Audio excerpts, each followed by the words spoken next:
Okay. So I can strike out the first few lines here real quick because now you know who I am.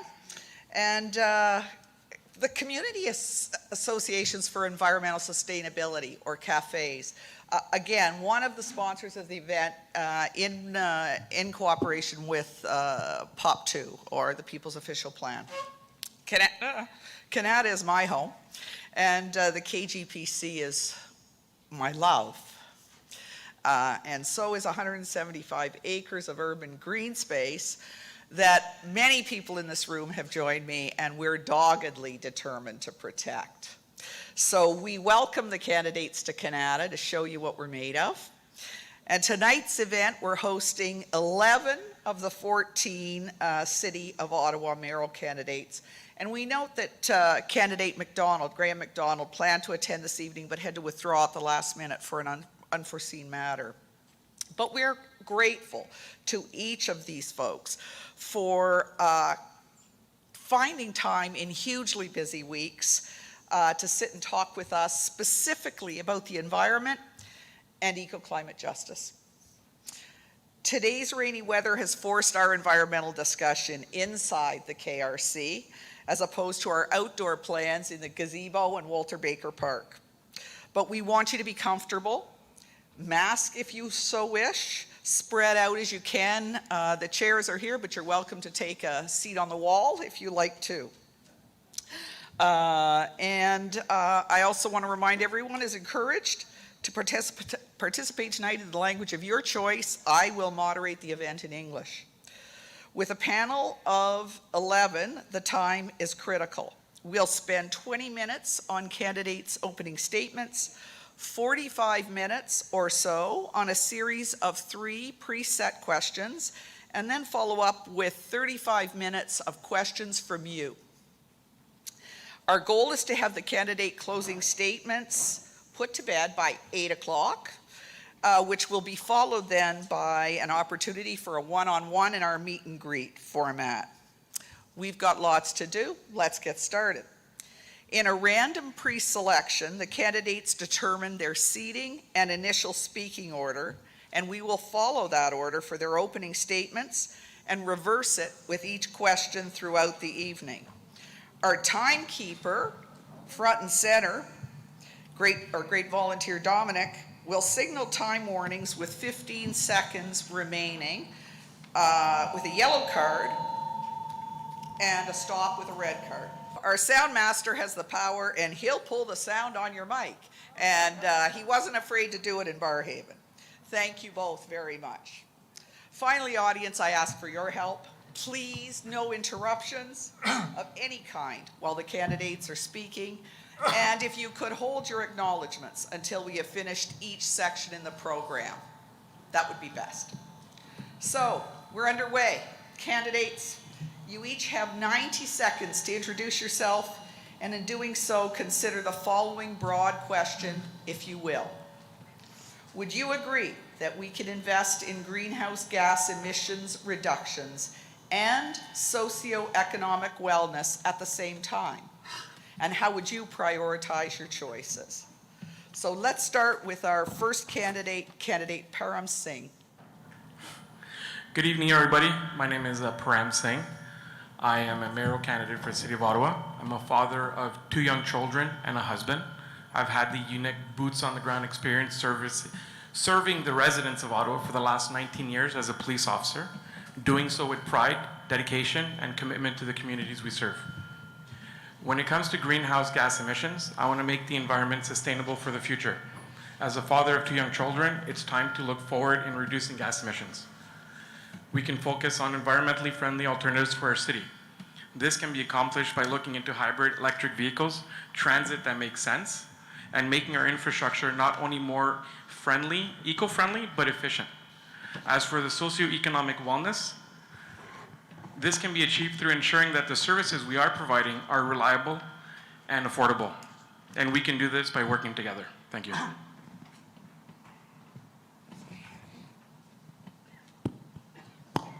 Thank you. Our second candidate, Bob Chiarelli. Thank you. Good evening, everyone, and welcome, colleagues. The City of Ottawa is a $6 billion operation with 17,000 employees. It needs a mayor who understands the business of managing issues, resources, and taxpayers' money. I have been mayor, regional chair, and provincial cabinet minister holding portfolios of infrastructure, transportation, municipal affairs and housing, and energy. I know how to run the city effectively with consensus, teamwork, innovation, and transparency. And to answer the question of priorities, we must arrange our city's finances in collaboration with Hydro Ottawa to enable investments to reduce greenhouse gas emissions without reducing essential services like safety, health, social services, or quality of life for seniors. And it is essential to get the right partners in the same room at the same time to collaborate with the NCC, Ottawa Community Housing, Hydro Ottawa, corporate leadership across the city, and our universities and colleges, and to emulate best practices for carbon reduction. Thank you. Thank you. Candidate 3, Ade Olumide. Hello, everyone. Thank you for coming. I don't know what I did, but this is the second debate, and each time they always put me beside a policeman. So, thank you. Well, anyways, I'll say this. And interestingly enough, this is an opening statement, so I'll hear a bit more from me on the environment. But my signature issue is a police complaints bill of rights, transparency bill of rights. For example, today, I filed a complaint with the OIPRD saying that what happened to Chrystia Freeland, what has been happening to female journalists is unacceptable, and it is a crime. And the police should have a policy about it. So, I'm saying that that complaint and the decision of the OIPRD and the police chief should be publicly available so that we, the taxpayers, can hold them accountable. So that's my number one signature issue. And when it comes to the environment, I will say this. I like Mr. Sutcliffe's environmental plan. But I would like to know how he's going to pay for it. So at the yellow dot, I will stop and have more to say. Thank you. Thank you. Candidate 4, in this order, Mark Sutcliffe. Good evening, everyone. Great to see such a fantastic turnout tonight for this event and to see so many people caring about the environment. I've lived my whole life in Ottawa. I care very deeply about the future of our city. It's my home, and more than anything, I want to build a better future for our children and our grandchildren. A future that is sustainable, that recognizes the environment is deeply integrated with every priority at City Hall, including transit, housing, and the economy. Leadership on the environment starts at the top. We need action and accountability from the mayor and from City Council. We do not need more bureaucrats and more talk. That's why I released a detailed, comprehensive environmental plan as my very first priority in this campaign. Having a strong plan is essential to holding the next mayor accountable for actions on the environment. I will take immediate and measurable action to make our city more energy efficient, reduce emissions, and deliver results for every community in Ottawa, rural, suburban, and urban. We need to fix light rail and move forward on phase 3. We need to fix our sidewalks and our roads for cyclists and pedestrians, and we also need to be ambitious, and I'll share more of my plan coming up. It is balanced, effective, and achievable. It is not more talk, it is about action and leadership. Thank you. Next candidate, Nour Kadri. Good evening, everybody. My name is Nour Kadri. I'm a professor at the University of Ottawa in Artificial Intelligence and Strategic Management. I would like to start by a land acknowledgement. We are on unceded and unsurrendered territory of the Algonquin and Anishinaabe people. And they are the real caretakers of this land, of which we are visitors on. And they are the ones who are caring the most for the environment, and we need to learn from their wisdom and their knowledge. I would like to give condolences to Pakistani Canadians and all the people of Pakistan because of the horrific floods that happened there. There are about 5 million displaced people, more than 650,000 homes affected, 12 million of hectares of land that have been destroyed, and the harvest has been destroyed. And Ottawa is not immune to those extreme weather events. We've had floods in 2017, we had them in 2019.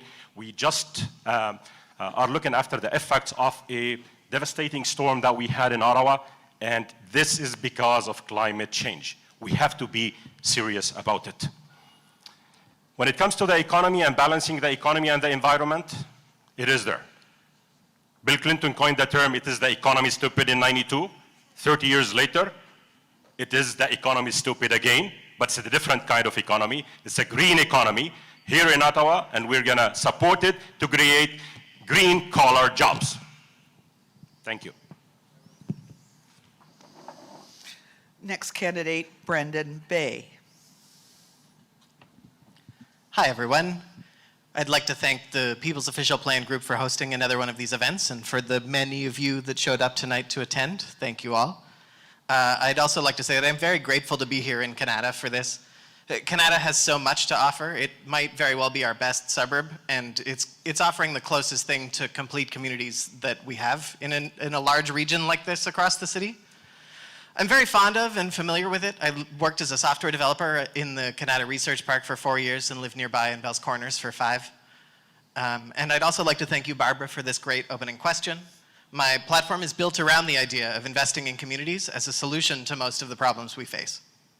Residents across the city have raised their concerns for housing affordability, the embarrassing and painful state of transit, and the future of employment and climate change. The solution to all of them is to invest in our communities, and that starts with housing. Council's first priorities should be closing out the easiest victories and improving the least complete neighborhoods. Kanata falls in the former category. As I mentioned, most of its neighborhoods approach completeness, and we just have to finish the job. The biggest missing piece here is transit, which, when done right and used widely, reduces greenhouse gas emissions significantly. Ottawa Community Housing is proving many of the concepts that we should be demanding from every new development. Their upcoming Gladstone Village project has a district energy system and wastewater heat recovery, and we should be doing that to new communities as well. There are many great things like that happening across the city already. We need to recognize these are the new standards and hold everyone to them. Thank you. Next candidate, Catherine McKenna. McKenney, thank you. As it came out, It was a vowel. It is close. It was a vowel. I should get an extra 10 seconds for that. But thank you. Thanks, Barbara. And thanks to everyone who came out tonight. This is an amazing turnout, and for all of the groups involved in putting this on. I actually called Kanata home for many years. I worked for the local councillor here, worked with many of the residents in this community. So I do know firsthand what a great community it is. And it has been great to come back, spend time in the neighborhoods. We will be back. We've been out on doors listening to residents. You know, our city has so much potential. We can live in a green, affordable space with affordable buildings, with safe, walkable neighborhoods, with great tree canopy that helps cool our homes. We can have all of that, but what has been missing is political will. And you came out tonight because you want to see change in the city. So do I. And I do have a record at City Hall of consistently putting the environment on the table at City Hall. And as your mayor, I will make Ottawa the greenest, the healthiest, and the best connected city in the country. You've asked a great question. I'm going to answer it quickly to say the only way to keep our economy strong is to take climate action seriously. It will pay back. Thank you. Thank you, candidate McKenney.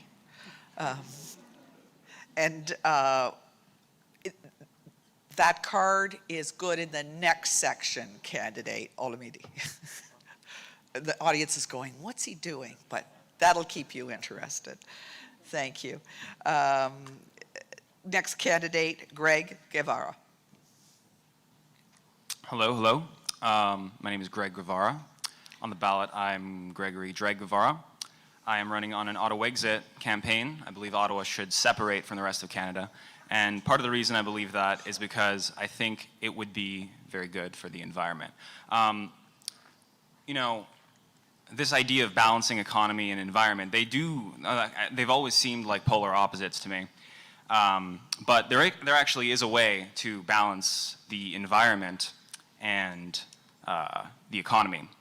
There's a very easy way of doing it, and I'll get to it later. I'll just say, let me tell you a story first. When I was a kid, I kept up with climate news a lot, and it was very disheartening for me. And I know a lot of people who they got disheartened following climate news. And it's really important that we keep trying to make the climate better, even if things seem bad. You know, even if you read disheartening headlines, and even if those headlines seem to be getting worse and worse. So here's what I'll say. I'll say it's about time. You know, this thing that I'm about to suggest, it is extremely urgent that we get on it as soon as possible.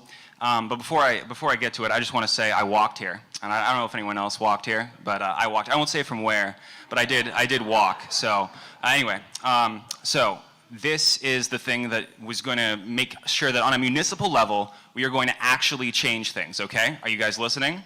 Yeah? All right. So what we have to do is essentially we all need to get together, and as soon as possible, we need. Are you guys listening? Time, candidate. I told you we're serious here, very serious. Next candidate, Zed Shabib. Hello, my name is Mr. Shabib. I am a father of three boy and a son, three boy and a girl, and I'm also a grandfather for a 3 boy and a girl. All of them live in Australia. The reason I'm here, because I've been slaughtered and buried alive, because a police hit me on top of the car. Why? For a simple reason, because somebody mischarged me for contempt of court. And that's why I got deported from Australia. In Australia, they don't distinguish between a civil and a criminal. I'll get to it later on because I don't want to spend the rest of the life. I'm also a victim of the police, not the police, OC Transport. When they slammed so hard on the brakes, they threw me 4.5 meters while they made a sudden stop, and the bus twisted. I threw out of my seat 4.5 meters. The first thing they did, they took the witness away. So I left everywhere I go.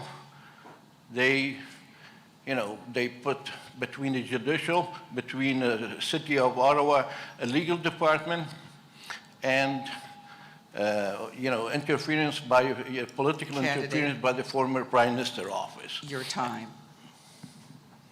I'm sorry. Thank you. Next candidate, Celine Debassige. Who's?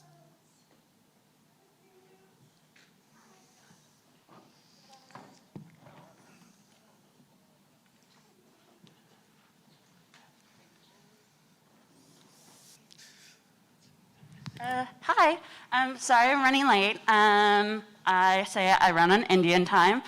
I could say that, y'all can't. But I guess my opening statement would be, well, obviously climate change is real. And I'm here because I would like to see some change in the city and just on my land that's been stolen. But alas, I want to shout out Nour for saying, giving respect to Indigenous people for the land back actions that we've been on. And yeah, that's it. Sorry. Thank you. Thank you all for the introductions.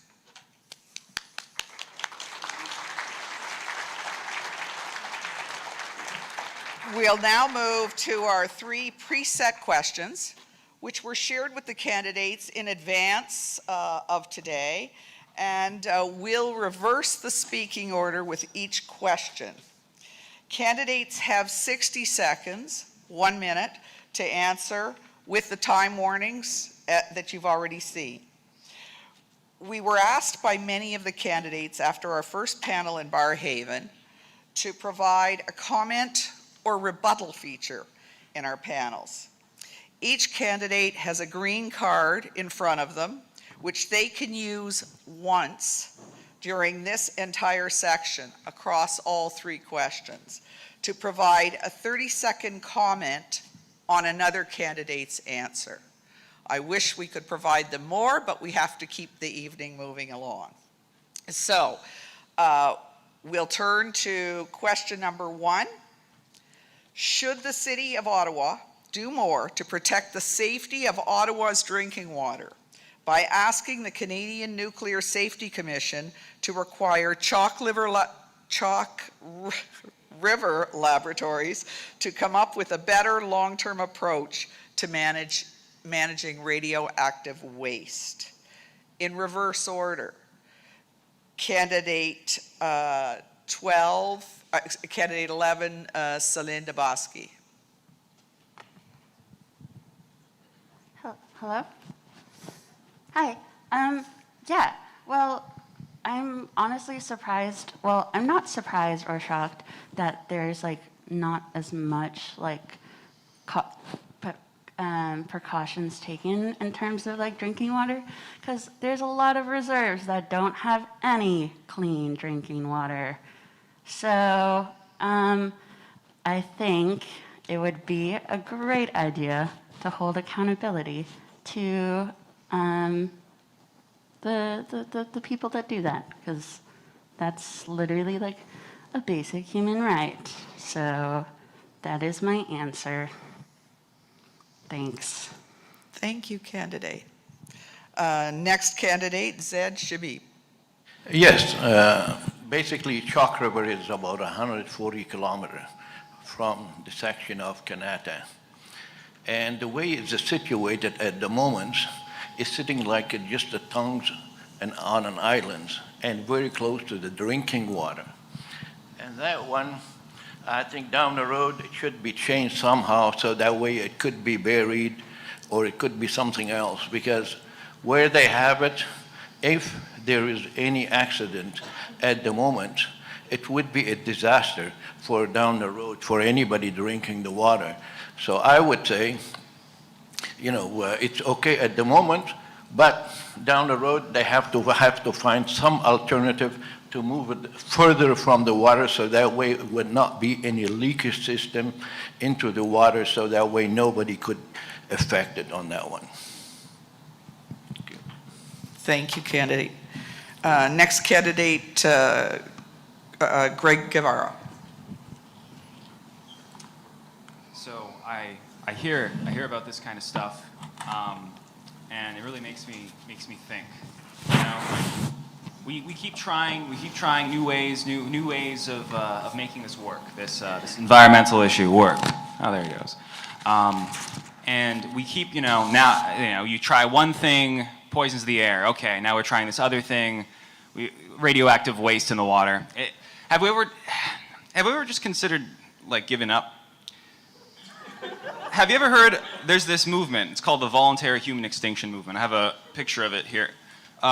It's VHEMT, and basically it just says, at a certain point, it's time to give up. Now, I don't believe in any of that, because I think that we can do it, but that's just, something swimming around in my mind, and I think should swim around in yours as well. Thank you, candidate. Candidate McKenney. Thank you, Barbara. Oh, thank you. Yes. So the answer to your question, obviously, is absolutely. We worked towards that when that came in front of our committee.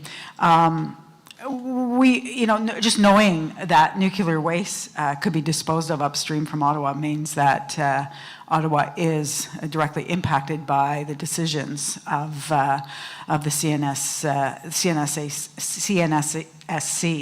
And really, what I heard from people was before any project moves ahead here, on that space, we have to be confident that any approach to managing radioactive water, that it might survive an earthquake, flooding, and be safe for future generations. So there are 10 requirements that the city put forward, and I do work very closely with staff and continue to monitor those, and we'll continue doing so. It's drinking water. It's the most important thing that we have. Thank you.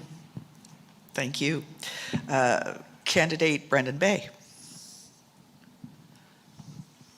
It's a simple yes to answer your question. We have, as a city, a responsibility to look out for the well-being of our residents. And, while it's not directly our power or jurisdiction to dictate what this nuclear facility should do, we should be putting pressure on them and on other levels of government to ensure that our drinking water is safe and our city remains protected. Thank you. Candidate Nour Kadri. Canada has the largest reserves of fresh water in the world. And it's a pity that in 2022, we still have places where they have boil advisories on water, especially on reserves. But with these types of situations, again, Ottawa is not immune. Chalk River is dangerous. Prime Minister Stephen Harper did the right thing when he closed it for maintenance, and I believe it should be closed until we find a proper way that is environmentally friendly and that is safe and that is approved by the Canadian Nuclear Safety Commission in order to make sure that the residents of Ottawa, they have clean, fresh water in their taps. Thank you. Thank you. Candidate Mark Sutcliffe. So the short answer obviously is yes. We have to work with the Canadian Nuclear Safety Commission and ensure that there's a long-term strategy there. I think more broadly on this issue, we have to look after our drinking water. And I've made a specific commitment in my environmental plan to improve water quality for both the Ottawa River and the Rideau River, with real-time reporting on sewage and sewage outflows and regular reporting on water quality. We've got to work with our partners, the NCC, the City of Gatineau, and other communities, the Rideau Valley Conservation Authority, to make sure we are improving the health, biodiversity, and water quality of our rivers and our watershed. Thank you. Candidate Bob Chiarelli. Excuse me. I've overstepped. Candidate Ade Olumide. Well, I'm opposed. I will explore all legal means to ensure that we don't have nuclear waste in Ottawa. Quite frankly, this is just me thinking it should be in an area that's not as highly populated as Ottawa. So whatever our legal options are, I would be exploring that. Regarding to what the other candidate said, Zid, I want to create the office of an Ottawa Ombudsman to deal with some of the issues that you've had regarding OC Transpo and the police. I'll also say this because I didn't get a chance to comment earlier. I think what's missing is something, what we call an income equity lens, so that when we make decisions, we can actually look at how it affects other people on, who are earning less. I can tell you that when wages have increased less than 10%, houses have doubled more than 100%. Well, okay, thank you. Thank you, candidate. Candidate Bob Chiarelli. Thank you. The Chalk River means nuclear. I was Minister of Energy in the Ontario government with oversight of our 3 nuclear generating stations, Bruce, Darlington, and Pickering, and I was liaison to the Chalk River Labs. It's important to note that over 50% of Ontario's electricity is emissions-free nuclear power, and over 90% of electricity is emissions-free when we include nuclear, water power, wind, solar, and some others. I was proud to be the minister who decommissioned Ontario's last coal-burning facility, which was in Thunder Bay. The City of Ottawa, the Riverkeeper, and Chalk River Management are continuing positive discussions on their new nuclear waste disposal site, on which I have full confidence in their ability to monitor the Ottawa River. And I have had the experience of seeing the new nuclear waste disposal Candidate. site going into. Candidate, time. Thank you. Candidate Param Singh. There's nothing wrong from us to ask that they do better, and we keep pushing for them to do better. We need to make sure that our water supply is not tainted or exposed to radioactive waste, and we have to keep pushing and working with the provincial and federal government at any level so we can avoid a natural disaster, because this will be a natural disaster if we have radioactive waste in our water supply. Thank you. Thank you, candidates. We're moving on to question 2, and hopefully our microphone issues will calm down. And I do apologize for the shortness of the time, but I hope you can realize that we have a large number of candidates and a limited amount of time this evening. So you can use the meet and greet well afterwards to get the rest of your questions answered and follow-up questions to the candidates. Question 2, moving to the large issue of urban land use, we ask the candidates the following question. Kanata is an example of an urban community wanting to protect its green space. Urban sprawl is also a concern. How do you propose Ottawa should manage boundary issues and the pressure of urban development while providing accessible green space and agricultural land? But before they answer, we've got a couple of poll questions just to make sure you folks are engaged. We engage the candidates as well. So candidates, thumbs up, thumbs down, or a flat hand if you prefer not to answer the following questions, one at a time.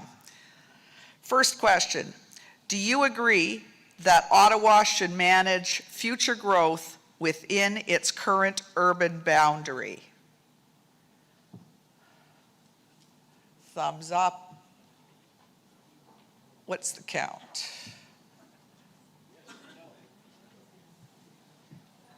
Flat hands? 2. Very good. And I see you down there, Celine. Yes. Wonderful. Next question. Do you support the proposed Taywin development going forward? And your answer is?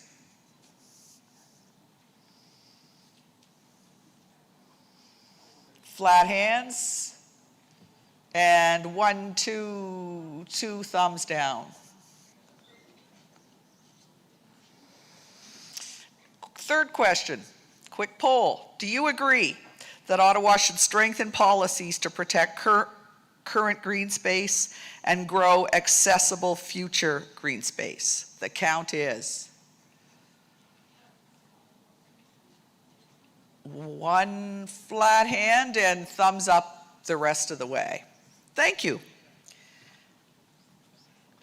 So now, armed with those visuals, let's take them back to the larger question. Kanata is an example of an urban community wanting to protect its green space. Urban sprawl is also a concern. How do you propose Ottawa should manage boundary issues and the pressure of urban development while providing accessible green space and agricultural land? And we'll return to the original order. Candidate 1, Param Singh. So, Kanata was a city before, and now it's a part of Ottawa. Kanata is like Brandon said, almost complete. It is lacking some infrastructure, like a better transit system. When it comes to sprawling, we can do much better than what we're doing right now, but we have to come with innovative ideas, because by 2046, we are going to grow the city of Ottawa by another 400,000 people. So we have to be able to balance both new residential communities with our green spaces that we currently have. And I think we can achieve that in a sustainable and agreeable balance by working together and coming up with solutions that are not only tailored to both the new residents, but also protecting our green spaces, our wetlands, our parks, and our agricultural land. Thank you. Thank you. Candidate Bob Chiarelli.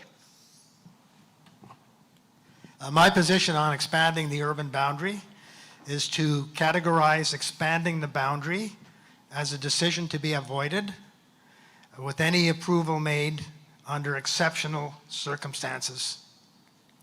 And I do have information from people who have been talking to the provincial minister responsible.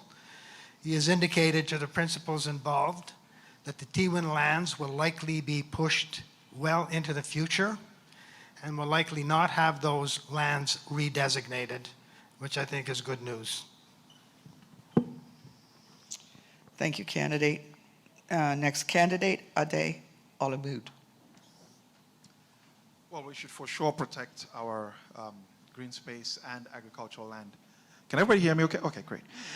We should for sure protect our green space and our agricultural land. I will say this, that part of the problems that we've had is an inadequate attention on the issue of transit. Everybody should have access to transit, including those in the rural areas. And that's why part of my platform is to ensure that we have a rural home to LRT shuttle. We're spending, it might end up being $10 billion on LRT, and our ridership is dropping. And we're not doing enough to ensure that people can leave their cars at home. So as we grow as a city, we must ensure that we have transit for everybody, and free transit for those who earn below, $53,000 and below. Thank you. Thank you. Candidate Mark Sutcliffe. So I'm glad we have this very specific question for Kanata residents here. I was very proud to announce my candidacy for mayor here in Kanata in late June. And I also wanted to point out that the former mayor of Kanata and longtime municipal representative Marianne Wilkinson is with us tonight. Welcome, Marianne. So thank you for that question. It's an important one. I think we have to fight urban sprawl. Obviously, it's not the answer. We need intensification. We also have to recognize that we're going to see close to 500,000 people moving into our city or becoming residents of our city over the next 20 or 30 years. And we face a huge challenge if we're going to manage future growth without expansion and without doing that in a thoughtful and meaningful way. So we can't just keep blocking development. We have to do it in a way that is sustainable and intelligent and thoughtful. Thank you. Candidate Nour Kadri. Hello. I lived in Saint Laurent in 1998 when I got a job at Newbridge Networks here in Kanata. It used to take me 3 buses, 2 hours to get to my job, and 3 buses, 2 hours to go back home. When I moved to Kanata, to 68 Gowrie Drive of Winchester, the whole land after that was farmland in 98. It was like, there was no Stittsville there except a very small village there. And this urban sprawl has changed the city. Well, I recognize that there will be a lot of people who are coming to Ottawa, but because housing is a very big challenge, and we need to look at affordable housing, intensification is the way to go in this city. And we need to look at development in a way that is sustainable, but more importantly, responsible. Thank you. Thank you. Candidate Brendan Bay. Thank you. Growth is a delicate balancing act between competing interests. More people want to live in our incredible city, and we need to put them somewhere, but we also need to preserve what makes the city incredible. And so intensification should be our primary method of growth, and boundary expansion should be extremely deliberate and limited when we do it. But there are areas where infrastructure has already been built to service nearby communities that could support some growth, and desire for single-family homes isn't going to go away quickly either. Tewan is troublesome because it uses supposedly protected greenbelt lands and eliminates forests and farms to build a new neighborhood very far from any of the existing infrastructure. And it'll be expensive to support it, and the distance between it and Hunt Club or Finley Creek is wasteful. If we were to put a new development like that in existing wasted infrastructure, the space between Bell's Corners and Kanata or Nepean and Barrhaven, it would be easier to justify sacrificing some greenbelt lands in favor of that. But wherever we build, complete communities need to be our focus, and completeness includes green space. Thank you, candidate Catherine McKenney. Thank you. Well, first and foremost, we have to ensure that no farmland around Ottawa is ever slated for development again. We can't afford sprawl to continue. It costs $465 per person per year for this type of development, and we just cannot afford it. We can't, our children can't. And at Council, I have fought hard to prevent this type of unsustainable development and to preserve green space across our city. Here in Kanata with the fight to keep the green space at Club Link. You know, one thing that I think we can take out of that is that green space that's promised to us must always be in public hands, not owned by a private company. You deserve the public space that you were promised, and to ensure that it stays in your communities as promised, it should be public, and it should have always been a public space. Thank you. Thank you, candidate Gregory Guevara. I'm sorry. Candidate Olumide would like to comment. 30 seconds. I missed it. Candidate McKenney, we're told that you're the front runner, but you haven't given us a number, and I would like, if you can, give us a number today. Mayor Watson was 2%, O'Brien 0, I'm promising 1. I don't know what your number is. I suspect that you agree with most of what Mr. Sutcliffe, and I'm guessing his platform environmental is about 200 million. You also support free transit for everybody, so maybe that's another 400 million. So would it be possible, with all due respect, to possibly have a number today? Thank you. I'm talking about tax increase. Can I just quickly respond? I just think something was said that is untrue. Yeah. Can you, 15 seconds? Oh, yeah, absolutely. Yeah, thank you. There will be a number, and I have never promised free transit for everyone. That has never come out of my mouth. So that was an untrue statement. Thank you. But my entire platform will be released with a number. Thank you. I apologize, I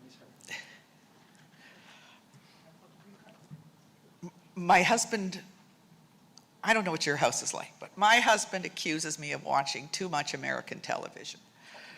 But I learned, if they say your name, you can rebut. So I've learned that. I believe it occurs at Ottawa City Council from time to time, too. Next candidate. Where was I going with that? Our next candidate is Gregory Guevara. Thank you. One thing I'd like to invite everybody to do during these talks is to think about the kind of axioms we are entering these discussions with, the philosophical presuppositions that we have before we start talking about things. For example, we assume that we need to grow by 500,000 people, but if we had a big wall around us, that wouldn't happen. Just saying. The other thing is, if we separated, we could control our urban sprawl. You know, I grew up near the Greenbelt, and I liked it. I liked it just the way it was, and you know, I think that we could make it even expand and reclaim some land around the Greenbelt, even if there's houses. You know, just we've got a wall; they can go over that. And then also airports. Like, what are we doing with airports? We don't need airports after we have a big wall around us. We could turn that into agricultural space. You know. Turn all the places that would make people leave Ottawa into more areas to grow food out of. Yeah, so, you know, what do we want? Big wall. When do we want it? Big wall. Yeah. Thank you. Thank you, candidate. Our own money. Next candidate, Zed Shabib. Well, let's start back again on the construction of the one of Highway 417. I gotta check it out to see if it's, if it meet all the requirement by the city. I shouldn't have any problem with it whatsoever. To start with, we have to build a circle route around the city in order to take all the exhaustions and the traffic away from the city, the Queensway and Hunts Club. So what I'm suggesting, traffic circle start from Highway 417 and Highway 7. It passes Stittsville. It comes around. It goes over 416.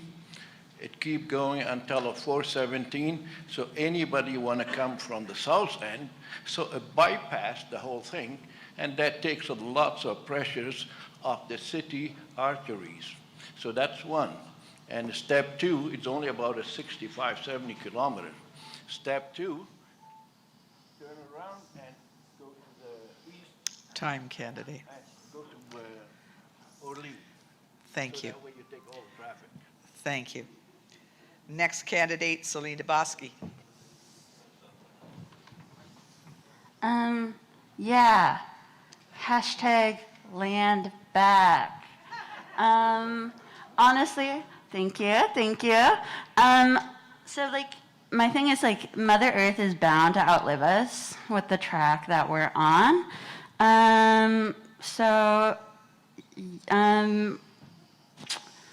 It does look grim, as Greg said. But you know what? If there is a wall, we should make it a living wall. I feel like that's a highly possibility. And you know what? I saw this thing on TikTok. Could cut up plastic, make some bricks, some like reuse. So these are ideas that we could make the wall out of the plastic bricks and then living wall. Okay. Anyways, yeah, I just, climate change is real. Hashtag land back. I am running because I'm scared of dying. Thank you, candidate. So question two, the good news is all this rigidity that we're delivering you in structure tonight, we're on time. And we have 15 minutes left for question number 3, which we might be able to roll some additional time in for our audience. So I'm going to move right along to question number 3. And we're going to ask the candidates to turn to the critical environment issue of waste management. What would you do to reduce plastics and solid waste and extend the life of our trail road landfill, for example? Would you consider implementing a user pay system or focusing more on education and awareness of waste diversion? And the order we're using this time is the reverse order, and we will start with candidate Celine Debassige. Ooh, back to back. Yeah, so like I said, there are a lot of options in terms of like sustainability that we could DIY at home. And a lot of people have been doing it on their own because like the government does not encourage sustainability. But basically, I think that I don't know if you guys know Mushu Ice Cream. It's the best ice cream place in Ottawa. They partnered up with, it's called, I think it's called Box of Life. It's like a worm composting thing. So like everyone gets worms and then we can compost naturally. I'm good. Thanks, Dominic. Thank you. Next candidate, Zed Shabib. I would say, basically, I will use both. Introduce a user pay system because somebody have to pay the guys working on the site. And in the same time, use education and awareness. They go hand in hand. You cannot, expect to dump something and just, not to pay for it. So we have to educate them as well to be, aware. You're gonna dump something, you're gonna use of it. Second, right now what I see, all the, the bins, to collect all the stuff, we could start to use the new ones and with colors fully, so that way we know, to educate them right from home. And that would be a good start as well. So, if we use all three of them, there's lots of other stuff we could be done, but at the moment, I would focus on both of them. Thank you. Next candidate, Gregory Guevara. I just want to say that part of what makes my campaign special is we are always open to new ideas. Celine just suggested we catapult the waste over the wall, and I just think that's a really good idea. I will just also use this time to address a question I was asked: who's going to pay for all of this? So once we pull out of the global economy, we can print our own money, called modern monetary theory.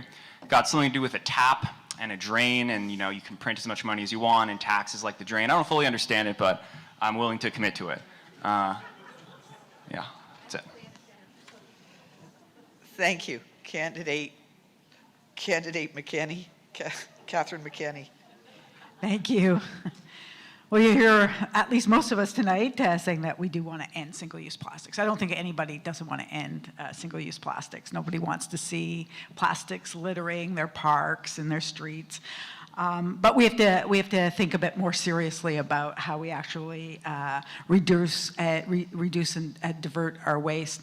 And the majority of our organics that we're not collecting actually would be coming from multi-residential buildings, over half. So we've got to start including diversion in multi-residential buildings. We've got to take food waste much more seriously than we do.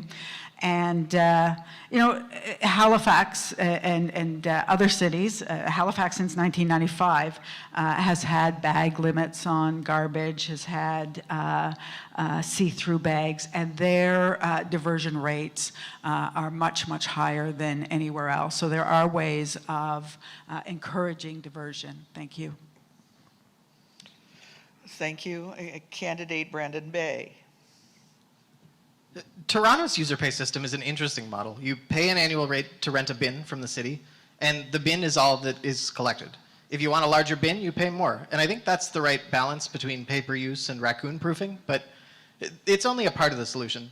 Education and awareness that you mentioned help too, but the focus at all levels of government should really be on solving the problem before it gets to the end user. People are always going to choose convenience over anything else, and if the product you want to buy only comes in wasteful packaging, you're going to still buy it, you're going to still waste. So we need to make the green choice the convenient choice, and the wasteful choice the inconvenient choice. And the incoming federal single-use plastics ban is a good start, and something that we could do at a municipal level. More public recycling and organics bins would help a lot. Much of the city only has street-side trash cans, which means recyclables are thrown out because it's convenient. And the key to making these important changes is making them so easy, nobody has a choice but to do the right thing. Thank you. Candidate Nour Kadri. Well, plastics and solid waste is a reality, and it's been there for a long period of time. And we don't have to go, I don't have to tell you, go to Copenhagen or to Stockholm in order to see the solutions. In Sweden, about 96% of that solid waste is recycled. But I didn't have to go there to check, because just here in Quebec, they have eco-centers for recycling that are so advanced, whether they are in Montreal or in Laval or in Gatineau. Why don't we have them in Ontario at that level and at that rate? I believe we should use the strong mayor powers in Ottawa in order to convince the province to enact these laws and work on making sure that solid waste is properly recycled, because resiliency is going to come from both mitigation and adaptation. I've got a big plan on this. Please, you can take a summary of this in the back once this is over, and you will be seeing a lot of solutions to these ideas. Thank you. Candidate Mark Sutcliffe. Thank you. So very quickly, I have released my environmental plan. I'm not in favor of building more landfill. We're going to eliminate the use of plastic straws and other single-use plastics at Ottawa City Hall and other city facilities throughout the community.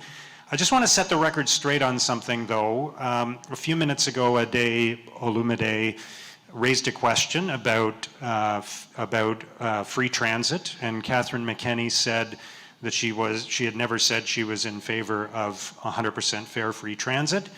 And there's an article in Centertown Buzz from April 21st, 2022. The headline is Somerset Ward, the Case for Fare Free Transit, and it's written by Catherine McKenney. So in fairness to Olumide, I just wanted to set the record straight on that.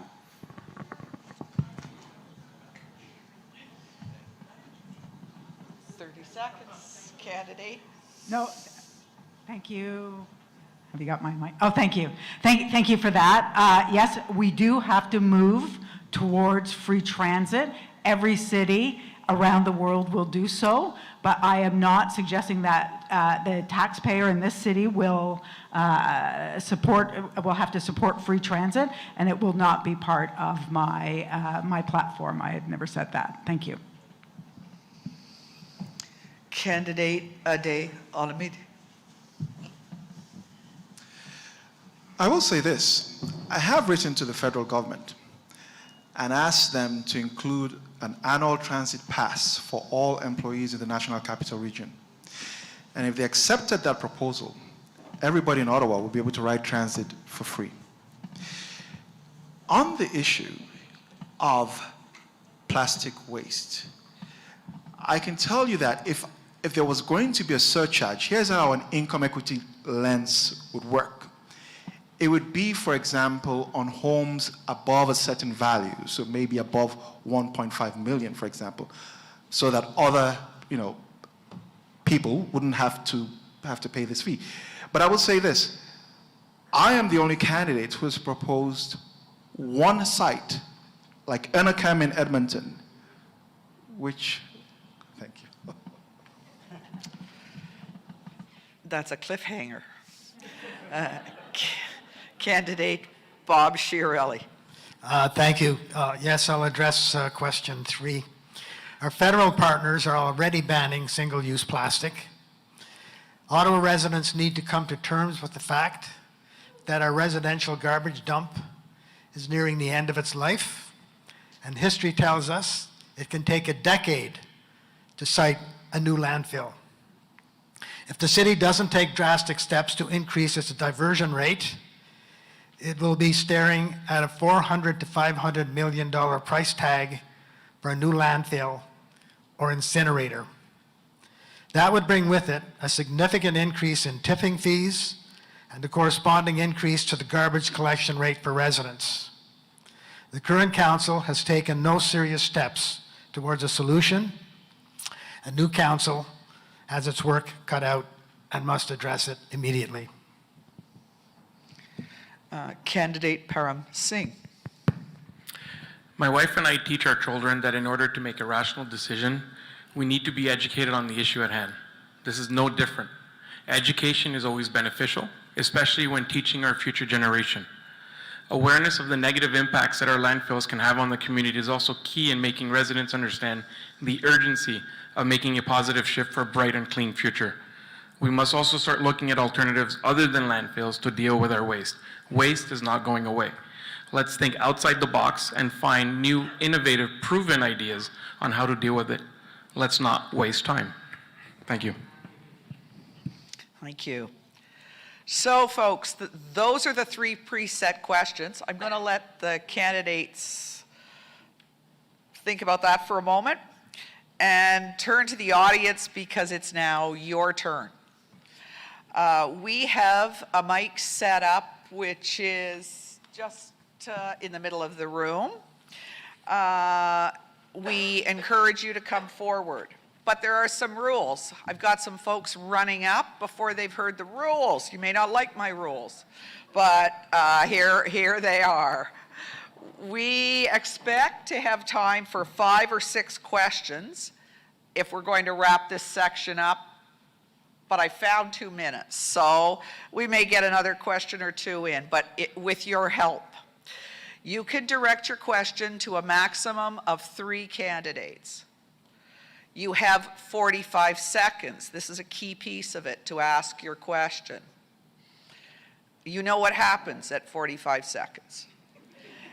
And the identified candidates have a maximum of 90 seconds each to respond. We'll again use the green card for an additional 30-second comment by any candidate. And I'm going to be bold here.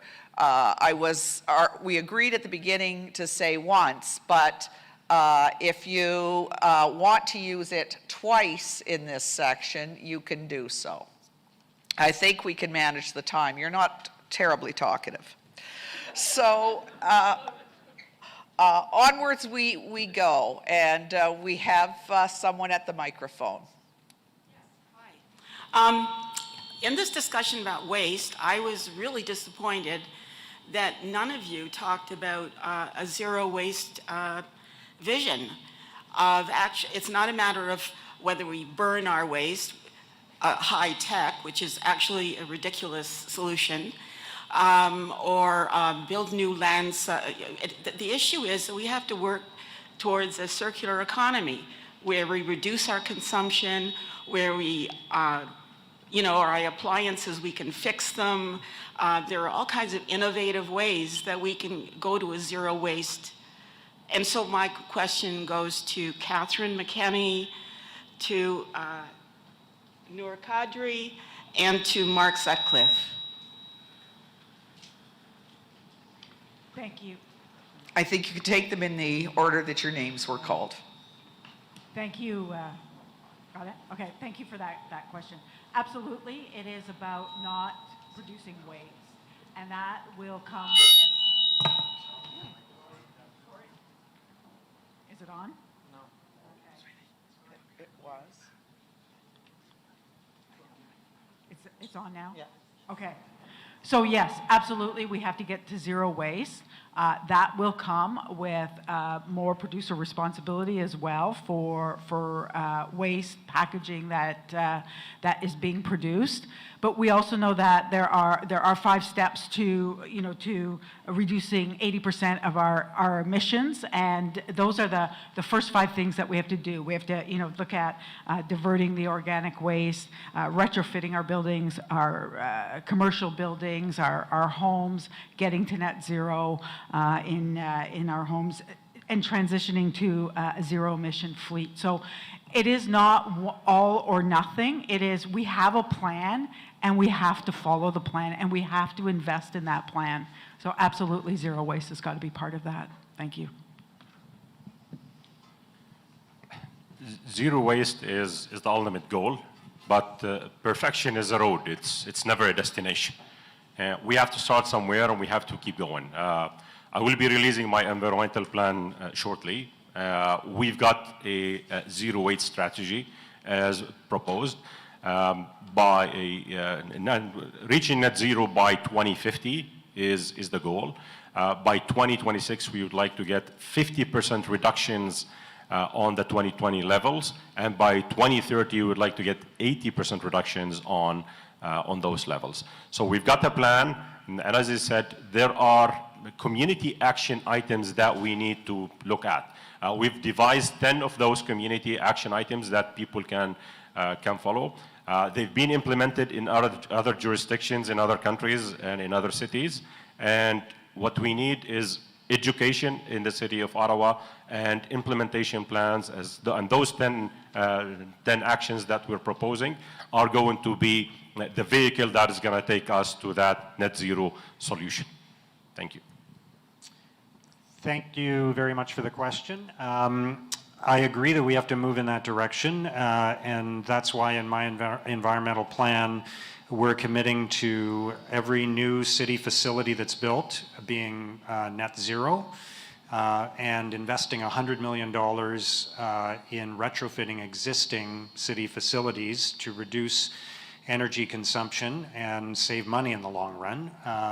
There are some city buildings right now that are horribly, horribly inefficient, and we have to do something about that. We're wasting a lot of money and we're contributing a lot of emissions. So there are a number of other things in the plan, which I encourage you to look at my website. But we definitely have to move in that direction. And at the same time, you know, we have to deal with the practical reality of how we manage waste today before we get to that point. Thank you for the question. Thank you. Next question. There's a strong perception that City Hall is owned by the developers. If you look, No I believe interruptions, Ms. please. McKenney is the only one of 4 people who've not taken any developer dollars. You know, right in here, Ian Hubley is funded 100% by developers. Also, that's not all of it. Also, every time a city councilor votes in favor of development, 5% of the value of that money gets deposited in their account for their own use. My question is, can you all raise your hands? How many of you are taking developers' money right now? So just put your hands in the air if you've taken developers' money. The format, sir, is to direct your question to a maximum of 3 candidates. I'm not asking for a response, I'm just asking for a vote. For them to, all they need to do is put your hands in the air if you're taking developers' money. It's much faster than asking each one to ask questions. I'm not, but if anyone knows any developers, send them my way. I could use some.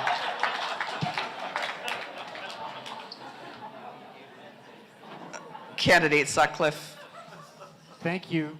Thank you for the question. I just want to reiterate, I announced very early in the campaign I would not be accepting donations from developers or from the unions who negotiate large contracts with City Hall. I'm the only candidate who has made that commitment of not accepting donations from either developers or unions. Anyone else? Any other candidate with a comment? Well,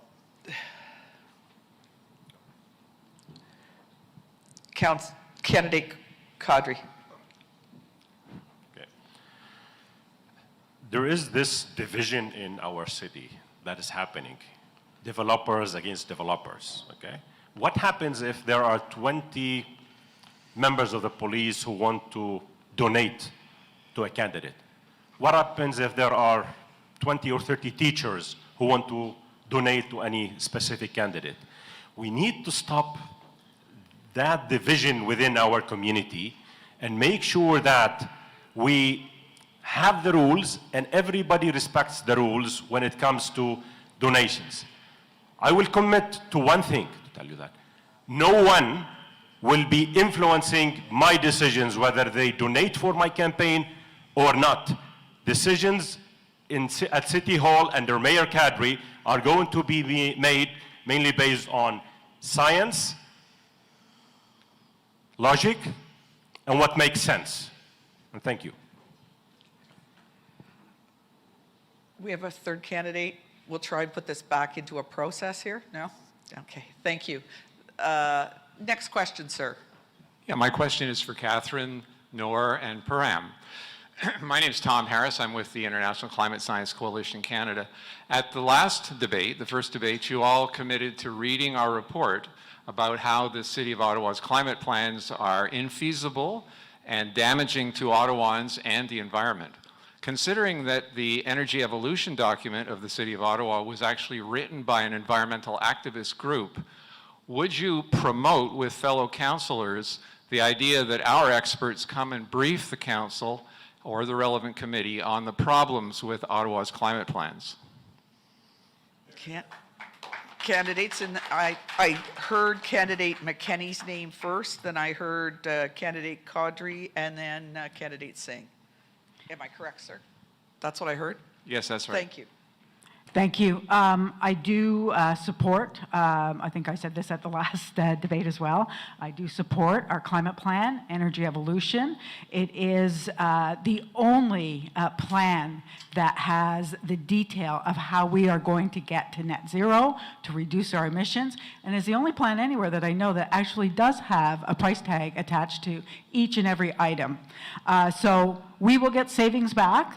We will invest and get savings back, but I do just want to reiterate that I strongly support the climate energy plan that was produced. Thank you. Will you promote us speaking to your council about the problems with the plan? That was my question. No answer. Sorry, I guess anybody can come if it's an item in front of committee and present, absolutely. Will you promote us speaking to the council about the problems? You can come to committee at any time, like anyone else, absolutely. Thank you. I'm a professor, and one of my basic things is to never stifle debate. Debate should be there on the table. All ideas should be presented. The best plans, sometimes they might have challenges or holes on them, and they have criticisms. And what we need to look at is always give space for anybody, especially scientists and innovative ideas, to come and be presented. And you are welcome to present at committee when I am mayor. Thank you. Hi again. I started reading your document, very lengthy, and I'm no expert when it comes to climate, and nor do I assume to be. And that's why I rely on experts like you. Just because we say something yes at committee, everything is fluid. So as you go through the years, something can change. So I always encourage experts to come at the table and to teach us or give us more guidance or even show us what can go wrong or what can go positive. So I do encourage you to come, but I'm not going to promote anyone. Like I'm not going to promote a promoter or a builder. I'm not going to promote anyone. It's always up to the person or the individual or the group to come to council and to make their point. So thank you. Thank you. Next question. Hello, Nigel Ellis. My question's directed at Mark Sutcliffe, Bob Chiarelli, and Catherine McKenney. I've been reviewing the Climate Change Master Plan, nice document. I have been looking, though, for two other key documents that support it. One is the business case, and the other is the environmental assessment impact study. My question to the three of you is, has the city done a business case on this one, and has it got an environmental impact report on it? And would you post that on the city website so that it's public? Thank you. Okay. So thank you for the question. Can you hear me? Thank you for the question. I'm not currently a city councillor or I'm running for mayor, and I I believe in transparency, and that's outlined in the plan that I have put together on the environment. I believe the public needs to know more about whether or not we are meeting the targets that we've set out. I think there needs to be a lot more transparency about this issue. I don't think that we've seen enough transparency from City Hall on this. So there's a lot in my plan about making sure the public is kept up to date on where we stand against our objectives. Thank you. Candidate Chiarelli? Yeah. Okay. Thank you. City Council has, they've had a lot of study and a lot of policies. They have not put anything in place that's implementable in terms of finance. One of my commitments is to do a 100-day assessment of the financial capacity of the City of Ottawa, and to what extent can we look at budgets that will assist in the carbon reduction realities that we need to have. I have explored with Hydro Ottawa the possibility of Hydro Ottawa taking some leadership role in terms of carbon reduction. They have indicated to me that they have some very good ideas on how to move that forward. I've also been advised by somebody very senior in Hydro Ottawa that their assistance was rejected by the city. We need to have action. We need to have action that is financeable, and that has to take place with a full assessment of the financial strength of the city. I will say this. Hello? Hi, Tito. I'm on. Bob is right. We were offered by Hydro Ottawa efforts to retrofit our city buildings, and they were discarded. So the city has not done what it needs to do. There are 39 very clear actions. There are 5 that will reduce, 80% of GHGs, but we do not, and it's all documented how much it will cost each action and what the savings will be, but we have not funded any of it. It's been funded by about $2 million. I actually had a motion to put some funding from some extra gas tax funding into it. Council didn't agree with that. They deferred it, and it's off up until, to the next term of council. So again, we have not been serious at the City of Ottawa on taking action on climate, and we have to. We can't afford not to. These documents need to be on the website. Yes, candidate Chiarelli, 30 seconds.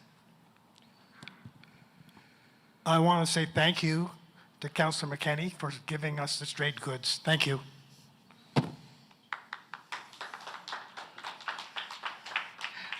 Next question.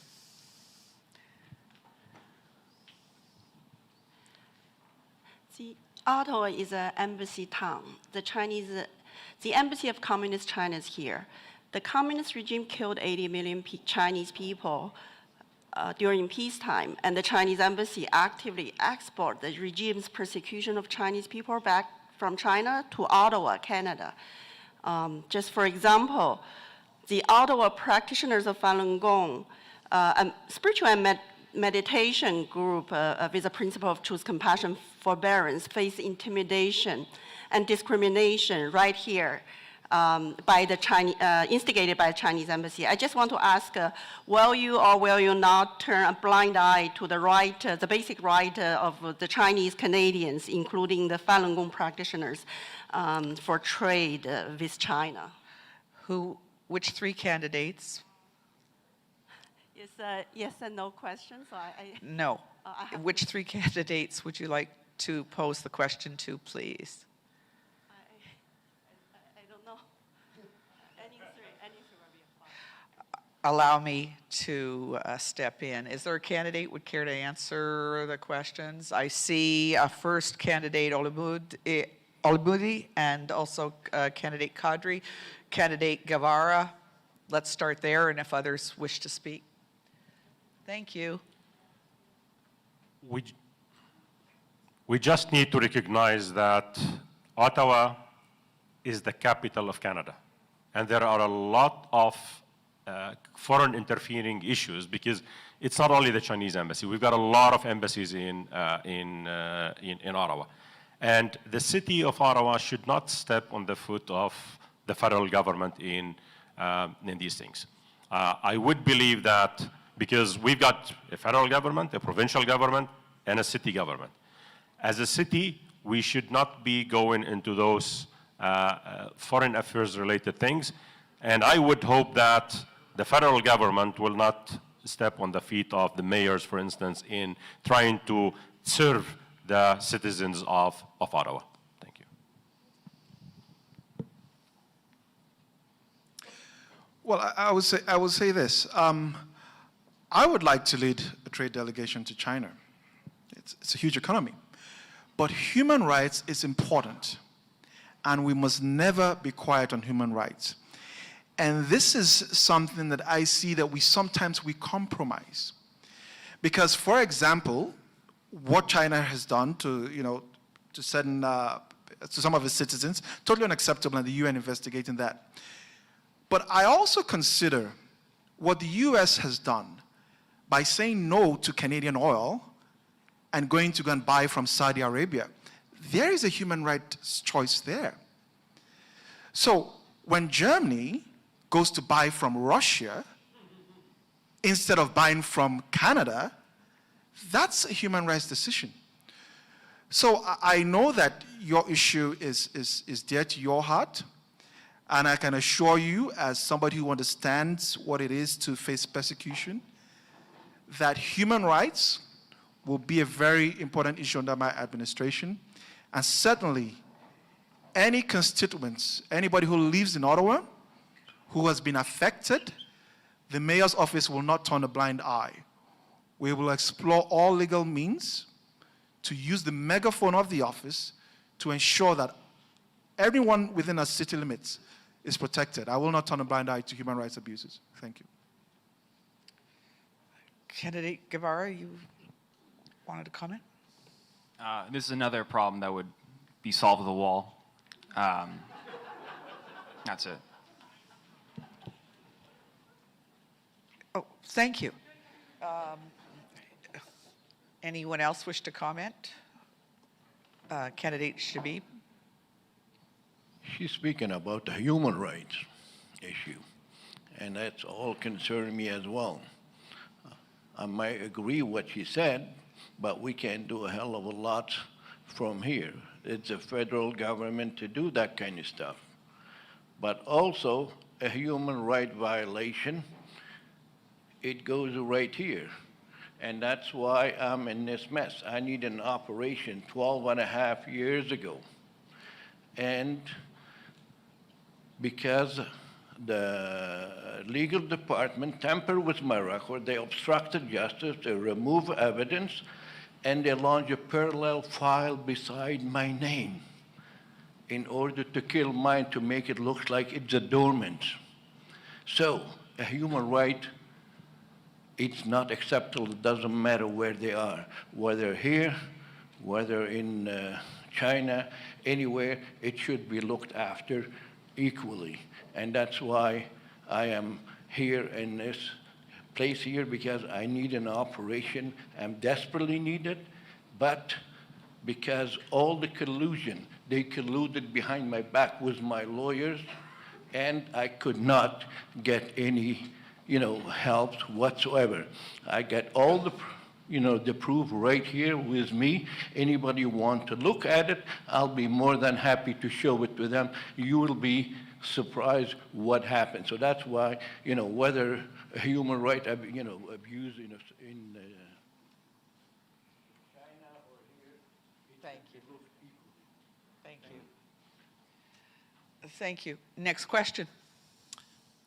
Thank you. My question will be for Mark Sutcliffe, Catherine McKenna, and Greg, because you are entertaining, man. I lead the 613-819 Black Hub. Like the pandemic, climate change has a disproportionate impact on marginalized groups like Black, Indigenous, and LGBTQ folks. That's a problem. To fix any problem, you need money. The current situation in Ottawa is that the Ottawa Police Service has a budget of $400 million, including a 2022 dry cleaning budget of $495,000, and climate change has a budget of 2.5. So would you shift money from the Ottawa Police to climate change? Was I first? I heard the order as candidate Sutcliffe, Okay. McKenney, and Guevara.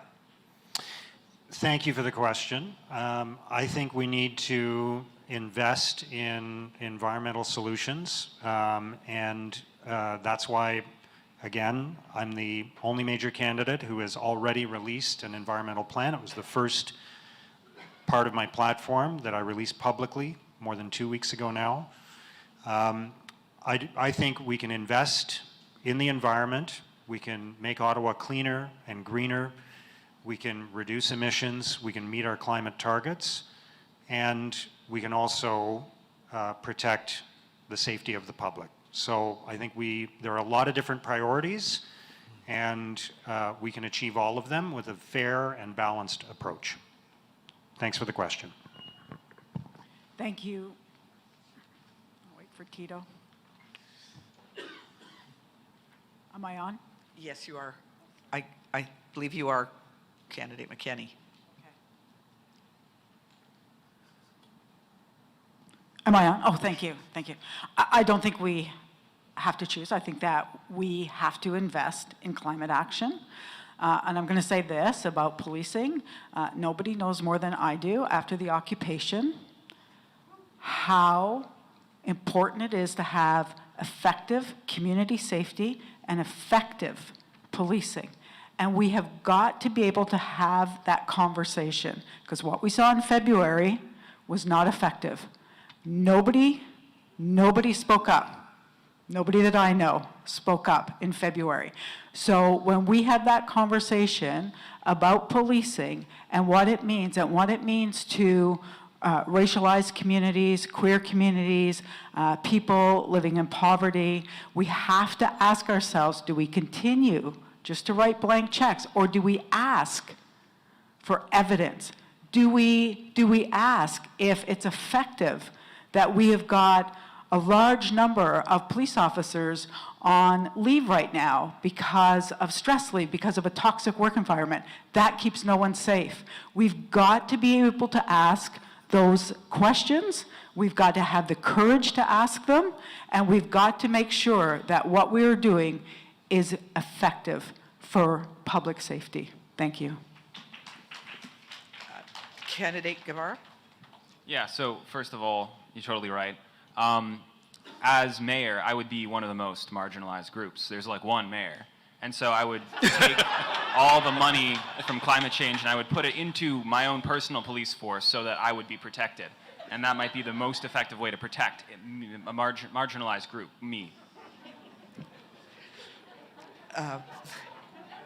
I believe I saw candidate Shabib with a card. I then saw candidate Debassige with a card, and then I saw candidate Olumide with a card. So candidate Shabib, you have 30 seconds. Is it on? It is. Okay. I want to start with stop interfering with the police. That's number one. The reason is when I got injured, the first time they called for police, they looked at my license, they said, not a problem. The second time, the same thing. Second sergeant came in, he said, no problem. But when the political interference with the police from higher up, that's where the trouble is. I want to make sure nobody will interfere with the police. It should be given the green, on their own. Thank you.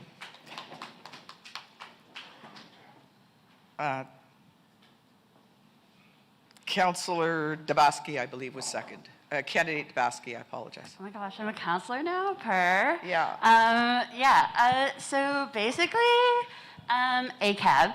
I am running on, basically, my platform's on TikTok, because I have not taken any money from any developers or anyone, because social media is free, crazy. But yeah, I want to defund and reform the police because I am very indigenous, and I have my nephews that are Afro-Indigenous. I don't want them to be hate crimes. Thank you. Candidate Olumide. Well, I would like to see a maximization of the amount of unsworn officers.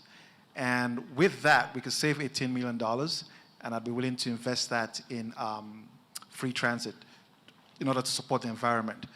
But I do have a question for candidate McKenney. Council has been presented with a 120 days police complaints bill of rights, which simply means every complaint against the police should be available online, anonymized. Do you support that proposal? Catherine. Next question.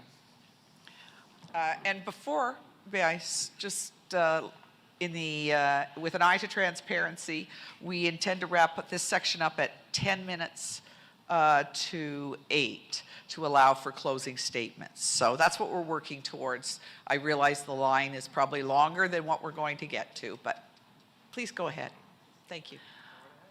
I'm very concerned, having just come out of the COVID emergency, about the new emergency, the environmental emergency. And I'd just like to know how we came to this conclusion that we're in a state of emergency, when, as far as I understand, the global warming has only gone up by less than 2 degrees in the last many, many years. I also am wondering how Council thinks that Ottawans are going to pay for this new initiative, given that the cost of living has gone up 8% in the last year. Who would you And be, I'd like to, ma'am? Bob Chiarelli. You've had 45 seconds. Who would you be directing your questions to? To Bob Chiarelli. Bob Chiarelli. Here. Nour, yes. And Param Singh. Thank you. Candidate Chiarelli. Just very briefly again, what is the question? The question is, how did we come to the conclusion that we're in an emergency in terms of climate? And how are Ottawans supposed to be paying for this new initiative? I didn't declare an emergency. I'm very, very serious about dealing with the question of climate change. I would take a leadership position as mayor. Again, as I said, I would do a 100-day analysis, the finances of the city, to determine what our priorities should be, what our priorities could be, and certainly dealing with carbon reduction would be on the top of the list. Thank you. The climate crisis is real. We cannot deny that. I will be going to COP27 in Sharm el-Sheikh in Egypt in November.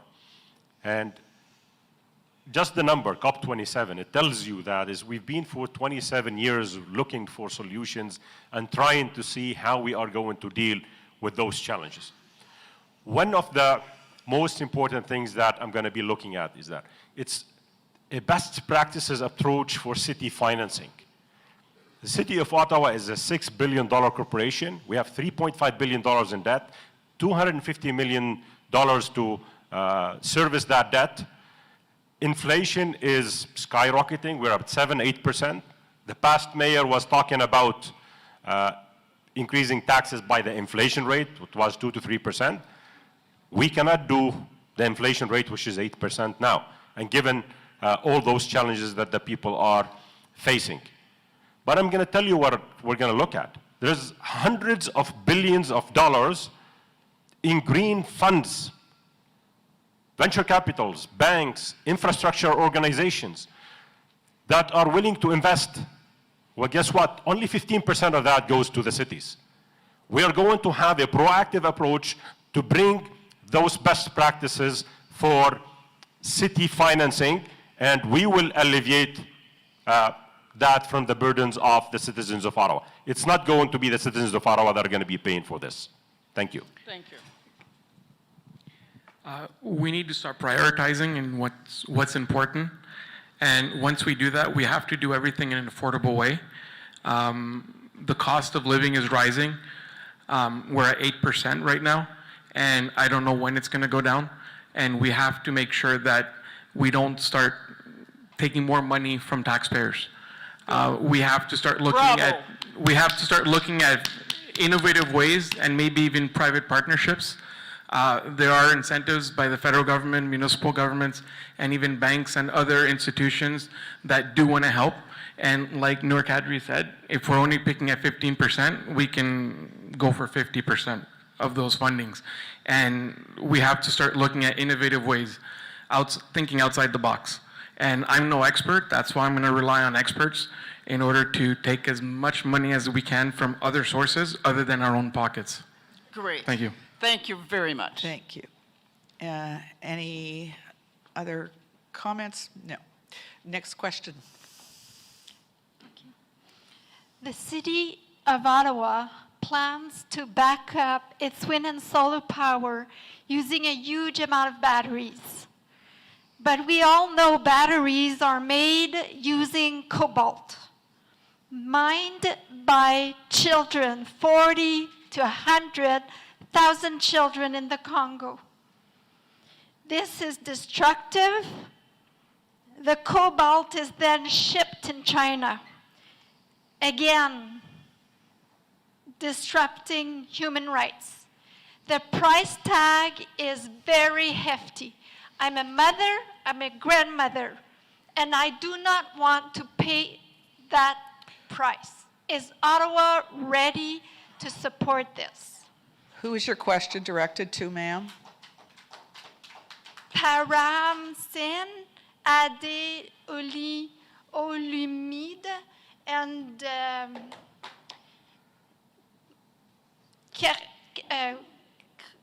Kristen McKenney. Thank you. In that order, please. I'm not gonna lie, I don't know what to tell you. We want to shift from gas-powered vehicles to electric vehicles, and those are battery operated. I'm on your side when it comes to using children to mine cobalt. But there are innovative ways out there right now that is being looked at in other forms of energy, other sources of types of batteries. But we're still far away from that. So, you know, it's un couteau à deux tranchants. What do we do? I don't have the answer, and I'm not gonna give you false hope by giving you an answer that would be not responsible on my part.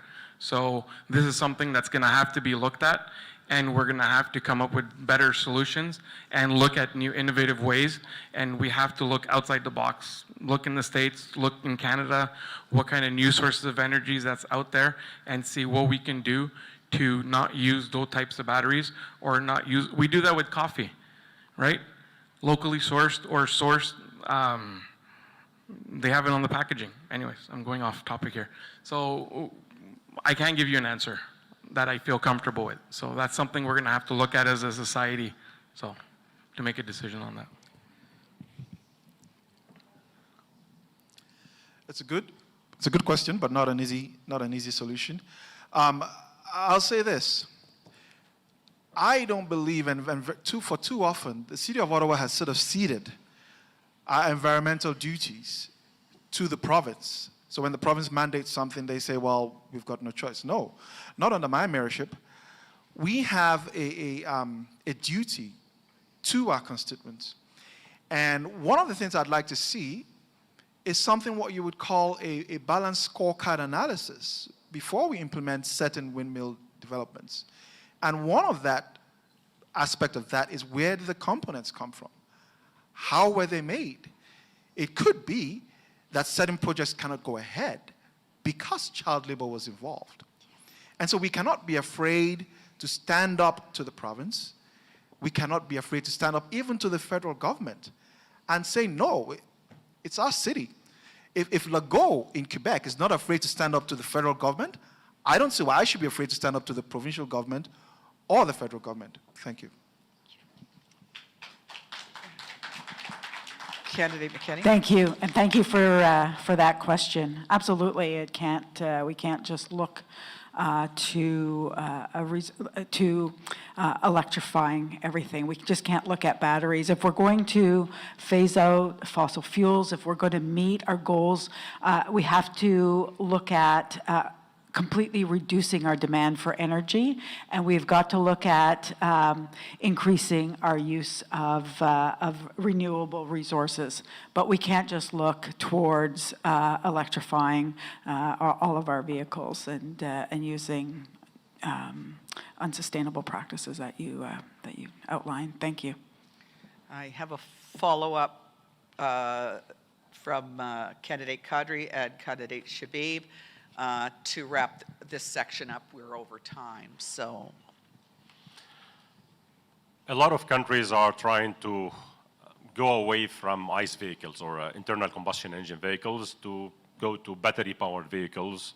And cobalt is just one of the minerals that are being used in batteries. But there are others like lithium and all these things. The most important thing that we want to look at is how this is being sourced.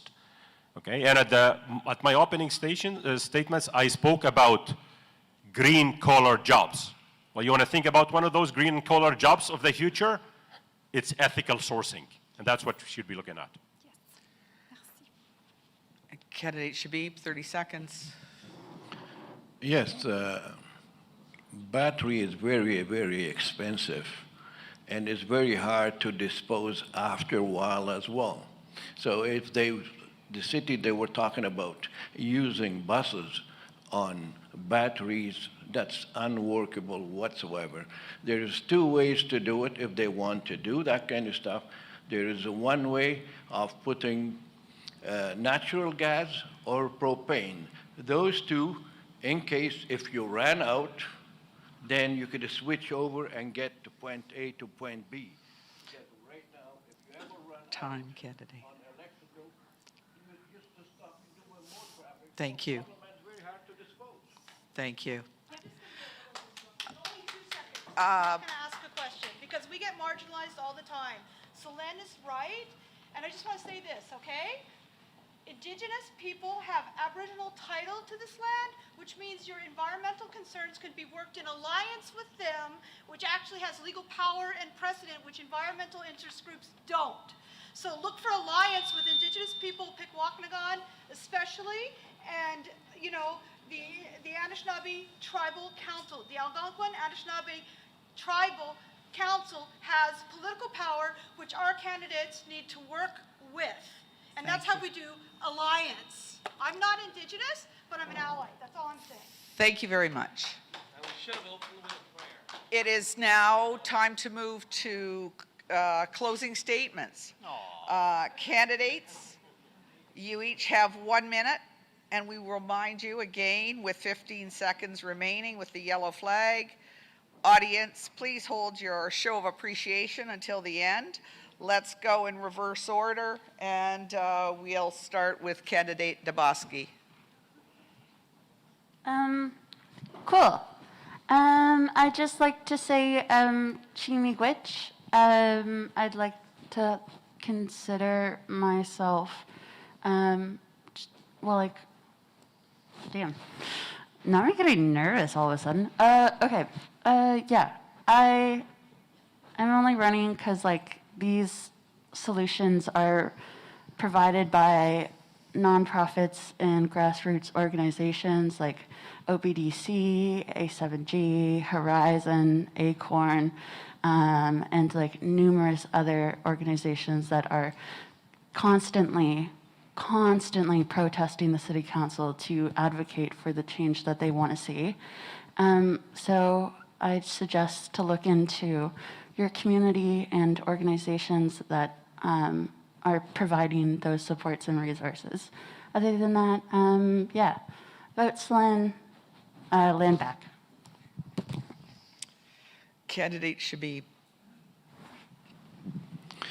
Yes, if I get elected, number one on the list, to fire all the leaders in the legal department because they're the one making all the wheel and deal behind our back. Doesn't matter which department in the city, they're the one doing all the wheeling behind our back. That's where all the shady deals. So number one, I will get a new team in to have a new fresh. Second one, OC Transport. OC Transport, it's a mess because they're bringing somebody from outside the system. And what it should be right from the bus drivers, the one they know the road, they know what it takes. And they have a satellite. They could tell where the bus. Sometimes you're waiting, you know, there is a, what do you call that, you know, two buses behind each other, or sometimes you're missing the bus. So it needs to be restructured and get the drivers involved in that kind of stuff. And a third,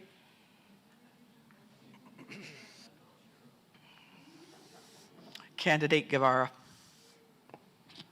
I, started off this debate a little bleak, but I just want to say, after hearing some suggestions, there's a lot of really cool, really like big ideas being proposed here that have really filled me with hope, like no free transit and ban plastic straws, maybe.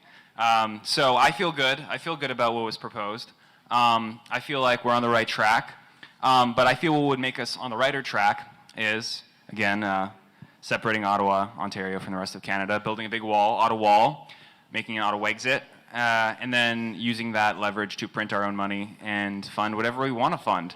And I will say that there is going to be a rally on Parliament Hill, September 3rd, noon. We're going to build a big wall of people around Parliament. And yeah, you should definitely come out. Everyone's welcome. Thanks. Candidate McKenney. Thank you. Thank you, everyone, for coming out to tonight. This is a very good conversation to have and one that we have to keep having. I always, remind people when we're talking about climate change and what we're going to do, this is really about building a much better city. It's about having safe, walkable communities where you're connected, where you've got a nice tree canopy that keeps our street cool, where we have green, affordable buildings. It is really the better choice. It's not a punishment. It's a great thing to have. So I appreciate the conversation tonight. I can tell you that as mayor, I will always fight for what's right. I will make the tough decisions on climate action and everything else that happens at City Hall. I do hope that you will consider supporting me as your mayor on October 24th. I will make a great mayor. Thank you. Candidate Brandon Bay. The city's current transit plan for Kanata leaves a lot to be desired. We're prioritizing a stadium that may very well have moved by the time the line is built over one of the city's largest business districts in the KRP, over bringing transit closer to more residents, and over major destinations like this ferry recreation complex. And Bridlewood isn't even on the city's radar for a bus rapid transit line. Taywin takes 2 steps forward and 1 step back on all of housing, reconciliation, and efficient urban planning. A portion of the Hazeldean Woods was razed after the storm in May in the name of cleaning up dead trees. The Club Lake Golf Course development adds a lot of needed housing, but it does nothing to add to Beaverbrook's completeness. And the green space gets worse after the development, worse than bare grass. The city has a lot of good intentions, but half-measure or even backward solutions, and we need to do better, which will require a clear vision for the city and a willingness to dream bigger. Thank you, Candidate Nour Kadri. Thank you, Cafes, for organizing that fantastic debate. This is the second one we participate in. The C in Cafes is community, and it's all about community. And thank you, the wonderful community in Kanata, for hosting us today. Great ideas, great discussion. Mayor Kadri will promise you that we will have an office in the planning committee about climate change. No project would be approved at City Hall without going through an environmental lens. While this is necessary, it's not sufficient. We're going to look at it through a social responsibility lens that takes into account everybody within the city of Ottawa. Thank you again. On October 24, think of your choice. Somebody with experience, with knowledge, and who can think outside the box. Nour Kadri for mayor. Thank you. Candidate Mark Sutcliffe. Thank you, Kanata. Thank you for your passion about this critically important issue. We need action and accountability on the environment, not more bureaucrats and talk. We also need leaders who will follow through on their values and their commitments. As I pointed out earlier, Catherine McKenney wrote a column in April, just a few months ago, saying and promoting the idea of free transit. And now they're backing away from that and saying they won't support it. I have a plan that I will follow through on. I promise you I will be accountable for it. I will deliver on that plan. It is balanced, effective, it is achievable. It's for everyone in our city, regardless of where you live, suburban, rural, or urban. It's not more talk, it's about action and leadership and accountability. I will work hard every day for you to build a better, cleaner future for our children and our grandchildren. Thank you. Candidate Ade Olumide. Thank you all for coming. With a hiring freeze, I can raise $63 million. I'm willing to invest that on fighting climate change through free transit for those who can't afford it. But I want to tell you something, and please remember what I'm going to say today. I am shocked. This is a big city. We have a police complaints problem, transparency problem, that affects black people, affects indigenous people, and affects female people, female officers, you know what I mean. And I am shocked that the front runner said she has no comments, but she just told us she will fight for what is right. And I have just given you an example that I filed a complaint today about the lack of policy regarding threats to female politicians and female media. And yet, our front runner says, no comments. Candidate. Thank you. Candidate Bob Chiarelli. Thank you all for joining us here tonight. I'm proud to have served my community as mayor, regional chair, and cabinet minister. So who's Bob? I'm proud of my 5 daughters and stepdaughters, my late son Chris, my partner Randy, and 4 grandchildren. I'm the youngest of 8 children of Italian immigrant parents who settled in Little Italy on the corner of Rochester and Pamela Street. I practiced law in Ottawa for 20 years. I'm the chair of the Kiwanis Club of Ottawa Medical Foundation and a board member of the RA Centre. I've received an honorary degree from Algonquin College, Lifetime Achievement Award from Clarkson University, New York, served as Senior Fellow, University of Ottawa School of Public Affairs. And most importantly, I coached my daughter's hockey team. I'm a candidate who builds and serves communities. I ask for your vote. Thank you. Thank you. And our last candidate, Param Singh. I just want to say thank you to the organizers and thank you for everyone for coming. Climate change is real. Every decision being made at City Hall has to have an environment lens. And if elected mayor, that's going to happen in any decision. No more Band-Aid solutions. We have to start looking for permanent solutions. Thank you. Thank you. So join me in thanking our candidates.